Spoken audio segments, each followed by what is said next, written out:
Hi, everybody. My name is Sam Young, and I am the host of the Glow Report, where we talk about everything health, wellness, fitness, beauty, cosmetics, you name it. We talk about it here on the Glow Report. I am so excited today to have my guest here. She is Shannon Seeberen, and she is the co-founder of Cloud MedSpas. But I'm not going to talk about it. I'm going to have Shannon to talk about it, and she hails from out of the California, San Francisco Bay Area. Am I correct, Yep, Shannon? that's All right. right. So let's get started, Shannon. So tell me a little bit about yourself, Shannon, and how did you get immersed in this industry? Great question. I have been in this industry for about almost 7 years now. I started prior to Cloud MedSpas, I was consulting for dermatology practices, helping them evolve from a traditional medical derm practice and integrate aesthetics into their practices, sort of the outside unbiased voice for practice owners to break into the aesthetic space. And I did that for quite some time before working with Cloud MedSpas, which we're very excited about what we bring to the marketplace for health and wellness practitioners, independent practitioners, and space owners themselves. So I'm excited to talk about that today.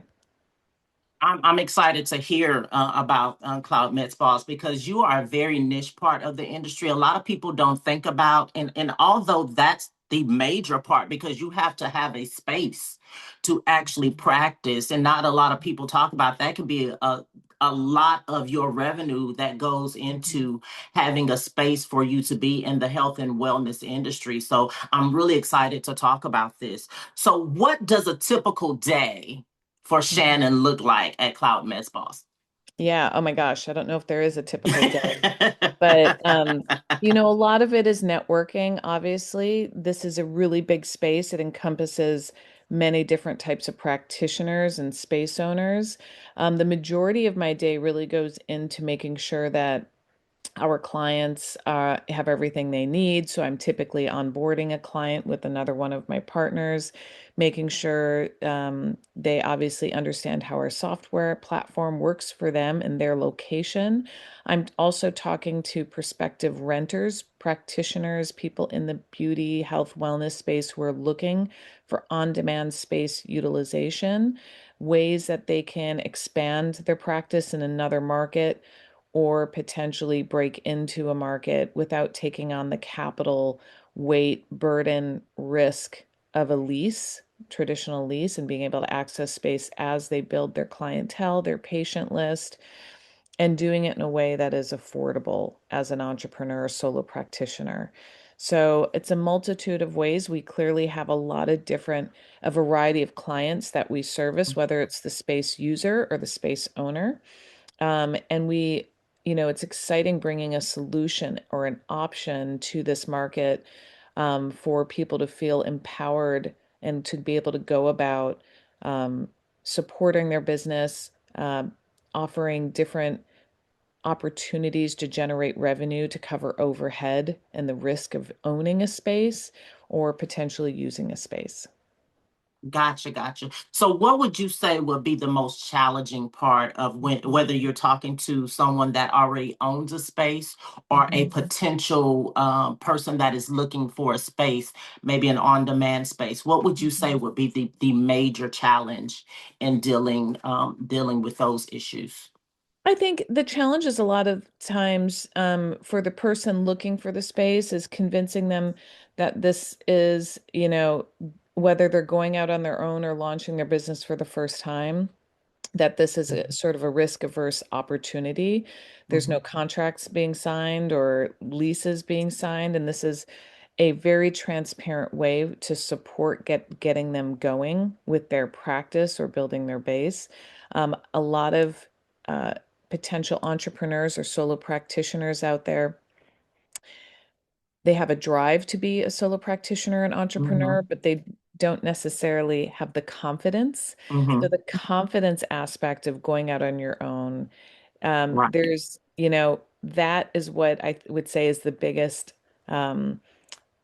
hurdle for a lot of people. Yeah. And so, what we try to resolve and create community at our locations to help boost Hmm. that confidence because no one's excited to necessarily go into business by themselves. They sort of want to feel like they have a network or community they can lean on if necessary for advice, support, mentorship. So, what we do try to communicate to potential practitioners and our space owners that the importance of building these communities is the non-tangible aspect of what they're bringing and value proposition to both the user of the space and the owners of the space. Hmm. That people from a diverse array of backgrounds in the health and wellness space want to work amongst others. That's why the WeWorks have done so well. You want to be in a space where you feel like you're surrounded by like-minded entrepreneurs that you can sort of gather more intel and experience to help grow your own personal business. So again, reverting back to your question, helping our clients, helping our entrepreneurs understand that there's a solution to supporting a lack of confidence when it comes to launching their businesses. Right. And being an entrepreneur and owning your own business is not an easy feat at all. It's not easy. And like you mentioned, a lot of people, when they're in especially with the type of business that you're doing, you are collaborating with the owners of the spaces as well as those potential entrepreneurs, and they have a feeling of collaboration. They can work with each other. They know when you have someone that understands the business that you're in, then it's much more comfortable for you to know that you have that support system going on in your industry. Because, like I say, it's not all sunshine and rainbows when you when you're an entrepreneur. Believe me, I get that. So It's a what roller coaster, it's a Sam, right? roller. It's a It's roller it's a coaster. roller coaster ride. Every step of the way, it's a roller coaster ride. And in the health and wellness industry, what kind of major shifts are you seeing Mhm. right now in the health and wellness industry that maybe affects what you're doing at Cloud MedSpas? Well, I think from one perspective, we see more people in the health and wellness space from a variety of practitioners take the solopreneur route. We are seeing a shift in healthcare going concierge. It's not always great for the patient, for the end user, if more practitioners are going off of insurance and trying to, Mhm. build their practices that way. But we are seeing more practitioners in wellness and beauty as well go concierge, based on there's more tools out there to support the entrepreneurial track. And so we are jumping ahead of that and, really trying to create a support network, an opportunity, a playbook, a plan for those practitioners to, as they're building their business, for their costs to be reflective of where they are in their growth trajectory. Meaning overhead with rent, lease, access to products in our marketplace that might support what they're offering as a practitioner as well, and being able to tap into those products in the marketplace that we're seeing really take off right now. One of those are peptides and GLP-1s, Mhm. and being Mhm. able to leverage those products in the marketplace, whether it's a referral opportunity or whether you're actually able to prescribe and offer those treatments to your patients directly. So giving more autonomy, more leverage to practitioners to the treatments and the resources and the medications that are, really popular and important in the marketplace. So, what's working well for you right now in your business? What's working well for you? And like I say, it's all not sunshine and rainbows. So, I want to talk Mhm. about what's really working well. What are you seeing as successful in your business? But also, what has been the most frustrating part Yeah. in your business? So again, I just touching on the frustrating, and I'll end on the high note. As far as Mm-hmm. frustrating is, I think, our sale, I hate the word sales, but Mm-hmm. our the way we convey our opportunity has changed from a much lengthier talk track of explaining how it works for our clients to Mm-hmm. a very short, abridged one. It's the same, you know, and so being able to convince people that this is the right way to go has become easier over time because entrepreneurial support and marketplace is just driven and gotten a lot bigger. I would say what's super successful is the fact that the nuance of what we're offering with Cloud MedSpas is more familiar. It's the same as when Uber first came out. The idea of getting in some stranger's car to take you Mm-hmm. across town was Mm-hmm. something you wouldn't do. Unheard of. Right? Airbnb is the same thing, sleeping in Yep. some random person's Yep. apartment. Uh-huh. And so that familiarity, we feel like we're sort of coming over, you know, we're at the peak and we're kind of crossing to the other side as far as space utilization, the idea of using space as a business owner on demand as opposed to owning your four walls and putting up your pictures and calling the space your own. Everyone is getting more familiar. I don't need that to be really good at what I do. I don't need to have pictures and, you know, personalized space. I can use turnkey, beautifully aesthetic space as needed and run my practice or business more efficiently. And that becomes a priority, not the aesthetics of owning the idea of having your own, you know, four walls around your office. And so reducing costs, reducing risk. Post-pandemic, I think we look at space differently as people in the health and wellness space. That was having a lease, paying for a lease, having zero revenue coming in was the most taxing thing for practitioners during the pandemic. And so to come up with another smarter way of going about how to manage your own, you know, specific business and clientele, people are much more efficient and much more inclined to consider what we are offering now. And I sort of, you know, feel like we're sort of that initial introduction into on-demand space utilization for the health and wellness space.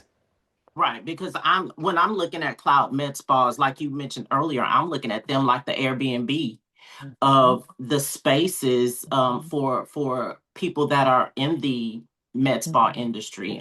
You mentioned when we were going through the pandemic and C-19, I mean, there were a lot of beauty businesses that went mhm, under because they had that overhead of having mhm, their own space because they just couldn't afford the leases mhm. anymore and they didn't Yeah, have no any revenue is revenue. coming Yeah, in. no revenue was coming in. So they actually, lost those spaces because they didn't have any type of revenue coming in. So I appreciate you bringing that up because you just never know when these sort of things are going to happen. And when you don't have those four walls to worry about, then you're able to focus more on actually building your business and focusing more on, okay, how can I improve this aspect of my business? How can I do this better? How can I focus on my clients better? How can I get new clients? How can I Mhm. retain the clients that I currently Right, have? If you don't right. have the four walls that you have to worry about because anything can happen. So if I asked you, Shannon, what metrics right now are you really Mhm. focused on improving with Cloud MedSpas? What would be the metrics that you would say that you are trying to focus on mainly and improving?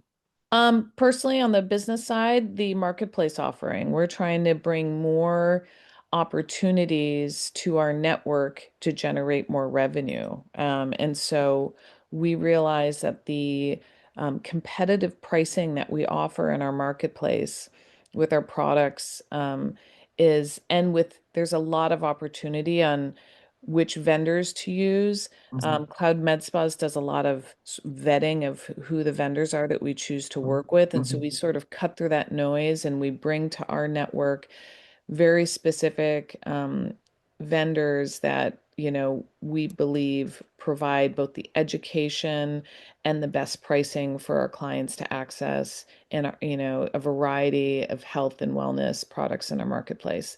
So that is huge. The other aspect that we're growing with our network is we've received a lot of feedback in the 6 years we've been up and running, about wanting better EMR, so electronic medical records specific for aesthetic practitioners.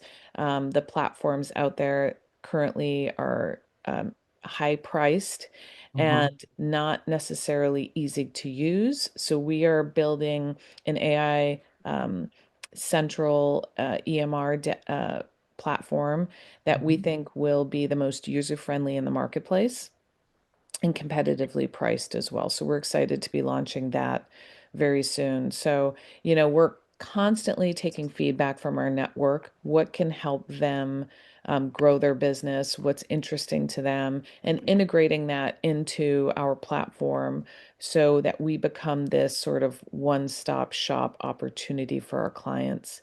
Um, Space owners really look to us as a way to diversify their risk. We have a lot of clients who use us on a hybrid basis. They may have employees, but they want to be able to rent their space specific days and times. They have full control of that. This is not a franchise model. At all times, our clients can control the cost and access of their space and when it's available. So there's a ton of flexibility with how to integrate Cloud MedSpas into any business. And the client and the space owner has full control of that at all times, which is great. So with technology and I know you mentioned with the electronic medical records and that piece of it. How do you see the industry changing as far as technology and AI is concerned? Because AI is now the way of the world. So Yeah. how do you see that affecting not only the industry but your business? Yeah, I definitely think it puts the control back in the practitioner's hands. The whole goal is for them to be more efficient with their time. And the EMR should not be taxing. It should not be complicated. It should be, the dictation should be simplistic and AI focused and accurate. And so, how do the providers become more proficient? Um, and obviously that helps them become, their margins are better with the way they're using time, less time on note taking, record keeping, more time treating patients, and effective ways, and also integrating effective ways for better patient retention, follow up, all of that. So, technology will just help our practitioners be able to see more patients, do more with their patients, move more product with their patients. So it's really going to help generate more revenue for practitioners. That's the end goal, and increase communication with their patients as well. So that will all be, as you can imagine, note taking, all of that traditional stuff is so timely for practitioners, and so to take that off their plate so they can just get back to dealing with more patients is going to be a very effective platform. Right, right. And I mean, I see that in my business with my business. I mean, I use AI note takers Mhm. constantly in my Right. business because you just don't have the time to kind of pinpoint what you need to pinpoint, and you're able to do that way. So you've been in business for 6 years. So where do you see the future of your business? If I said, Shannon, where do you see Cloud MedSpas in the next 6 months, 12 months, 24 months? Mhm. Where would Mhm. you say that Cloud MedSpas, or where would you want Cloud MedSpas to be in that time frame? I would hope we continue to grow and scale and become a norm as an option in the marketplace for on-demand space utilization. There's a larger marketplace of people who can use space as needed versus sign leases, right? Mhm. There's more people who can ride the bus than purchase a Mercedes. So let's reach the bigger portion of that marketplace, and let's empower more people to start their own business and feel empowered to do so without needing deep pocketbooks to do so. So I think, that empowerment that is not necessarily um, you know, segregating or leaving any specific portion of the marketplace out. If you are highly motivated and can do Mhm. this, you can access the tools to launch your own business. So I think it's about breaking down barriers empowering more people to do this. But building that awareness, obviously through podcasts like this, it's Yeah. wonderful. We need to spread the news that this is an opportunity. So, more access to products in the marketplace, everything. So, just really bringing in and reminding practitioners in the beauty, health, and wellness space they can do more, right? Yeah. And that's why I wanted to talk to you specifically because as I've mentioned to you several times, you are in a very specific niche part of Mhm. the health and wellness and beauty industry because I'm sure you probably connect people with the beauty side of things, Mhm. as well. And people are not so dependent on the traditional 9 to 5 anymore and Yeah. things like that. People are looking for ways to go out on their own. And like you said, you don't have to have in by technology, Mhm. people are able to start their own businesses and go into entrepreneurship because I don't have deep pockets, but Right. I'm in the process now of building my own business, and that's Mhm. through the use of technology and things of that nature. So I'm the mindset that you have to have in Mhm. order to do this. If you have people like yourself that are behind these entrepreneurs and these people that are looking to go out on their own, and especially with the Gen Z generation now, they Mhm. kind of specifically do Yes. not want to go the The traditional traditional job route. right. Yeah, No. they do not They're want not to going to go. answer to anyone. Yes. No, no, no, no, no. They do not. It's all about self, and for me, I have learned too from the Gen Z generation. They put a lot of emphasis on self-care. They Yeah, put a lot of emphasis. If it's true. not working for their mental well-being, then they're Yes, out of it's not there. working. But that's something that I think that I admire, Hmm. about them, even though sometimes they can be very taxing. I But know. I admire, Yeah, we that can take that a part of page from it. that book. So if anyone wanted to get in touch with Cloud Med Spas, Mhm. Shannon, how would they do that? Yeah, they can call me. My phone number is 773-398-1999. They can text me obviously at that number. The first step, and they can email me. So my email is Shannon at CloudMedSpas, that's plural.com.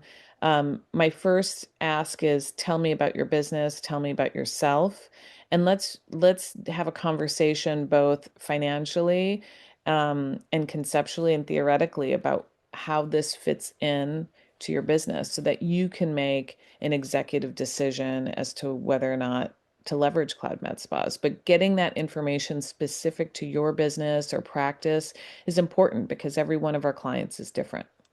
Right. And if anybody didn't get all that information, it will be in the Great. bio below on when we do launch this podcast or this episode of the podcast. So, Shannon, I want to thank you so much. Like I say, it's so great to have you here because this is an issue that a lot of people struggle with, especially when they are trying to start their own business, especially in the health and wellness space. They are thinking the more traditional route of how do Mhm. I get my four walls? How do I, Mhm. what kind of contractors do I need to get? Yeah. What do I have to do this, that? And you are offering, like I say, you are offering the Airbnb Yes. of the med spa space, Yeah. and I think that this is something that, I mean, you've been in you I mean, obviously you've been successful with it because you've been in business for 6 years doing this business model. So I really do appreciate you taking the time out for me as someone that is a small business owner Yeah. Thank and you, doing my Sam. podcast, the Glow Report, because like I Yeah. say, I want the Glow Report to not be, yes, we're going to talk about the fun things about the beauty industry and health and wellness, but I also want it to be informative. And I want people to know that this is a place where you can come to know the business side of things as Yeah. well. So I Yeah. really appreciate you, Shannon, so much for, Thank taking you, the time out Sam. to do Yeah. this. I really do Appreciate you appreciate it. reaching out as well. And I hope No people feel problem. empowered to learn more. And obviously, education and knowledge is key. So I do want to thank everybody for tuning in to this episode of the Glow Report, and I hope everyone has a wonderful day. Thank you so much.